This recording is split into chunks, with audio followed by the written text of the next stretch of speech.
You just made the biggest mistake of your life. That's what the HOA president told me when I refused to paint my grandfather's house her approved shade of beige. I stood in her spotless office, surrounded by folders labeled with every possible rule, watching her smile like the game was already over. My name is Harold Whitaker. I've spent 20 years as a water resource consultant.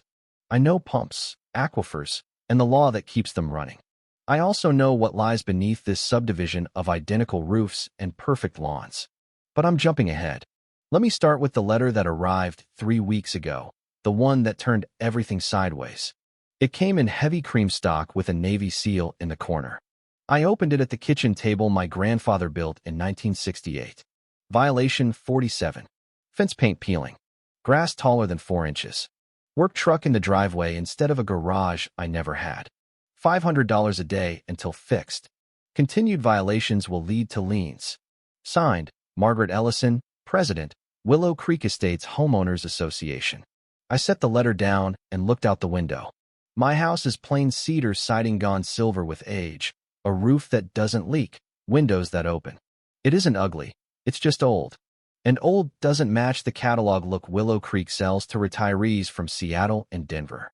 My lot sits on the edge of their development, technically outside their lines, but close enough to spoil their patio sunsets.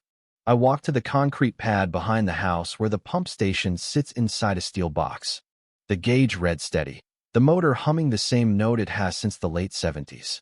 My grandfather drilled the well himself, built the station by hand, and trusted neighbors more than lawyers. When the first houses went up on the old Barrett spread next door, he let them tie in. No contracts, no fees, just a handshake. 40 years later, those houses are gone, replaced by 200 stucco boxes with red tile roofs. The new owners never asked who owned the pipes. Water just came out of the faucets, and they paid the management company every month. I closed the box and listened to the water moving underground, a sound you have to know to hear. Margaret Ellison had no idea she was drinking my water to keep her roses perfect. 4 days later came violation 48. The natural gray of my siding created visual discord. Another $500 a day. 3 days after that, violation 49. The oak my grandmother planted in 1953 had branches crossing the fence line. Trim it or pay $3,000. Violation 50 classified my pickup as commercial parking. The fines topped $4,000, each letter copied to more neighbors, turning me into the neighborhood problem. People stopped waving. A man watering his lawn photographed my truck. At the supermarket, Tom Riley, an accountant I'd known for years, suddenly found the cantaloupes fascinating. The HOA meeting that Thursday sealed it. I stood in the back of the clubhouse while Margaret projected a split-screen slide, my house looking like a slum next to one of theirs. 78% voted to ask me, politely, to relocate. I left before the applause. That night, an email demanded access to inspect shared water infrastructure. I replied with a photo of the 1978 Barrett Agreement. Access revocable at my discretion. Margaret answered in 6 minutes. Refusal endangers the community. I woke at 6 to silence. No water in the pipes. I found fresh tool marks on the coupling where my house line split from the main, boot prints in the dew, and a taped notice. Unauthorized connection removed per HOA protocol. I called Margaret. She sounded bright as morning coffee. We disconnected in a legal tap. Apply for legal service, $15,000 connection fee, plus compliance. The deputy who came took pictures, shrugged, and called it civil.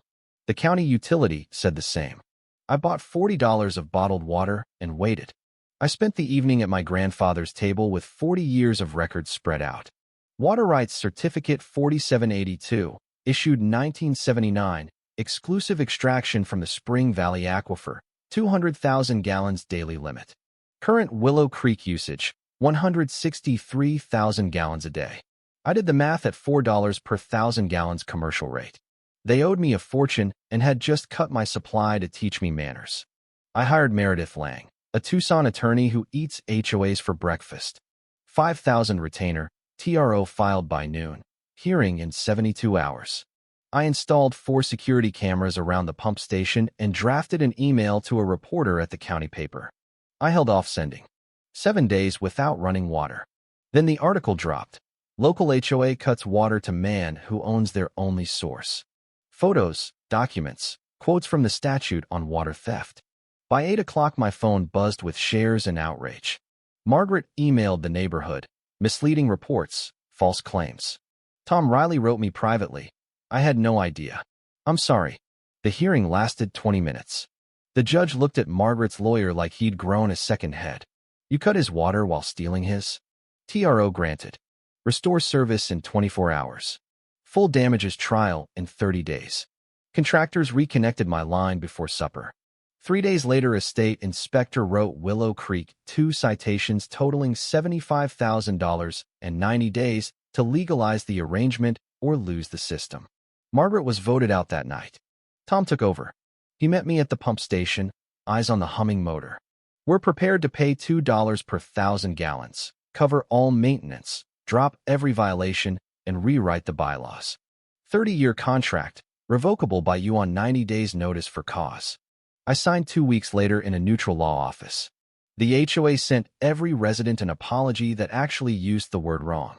6 months on, sprinklers still run, but the money flows to me. The system is mapped and transparent, and nobody measures my grass. Mrs. Delgado brings peach cobbler the first Tuesday of every month. Tom asks my opinion on pump upgrades. Houses are starting to look different colors. I still sit on the porch some evenings, coffee in hand, listening to water move under the ground. My grandfather shared because that's what neighbors did. Margaret tried to take because that's what rules let her imagine. I used the law because it was the only tool strong enough to remind everyone whose aquifer this really is. The law chose fairness in the end, and the neighborhood is better for it. What do you think?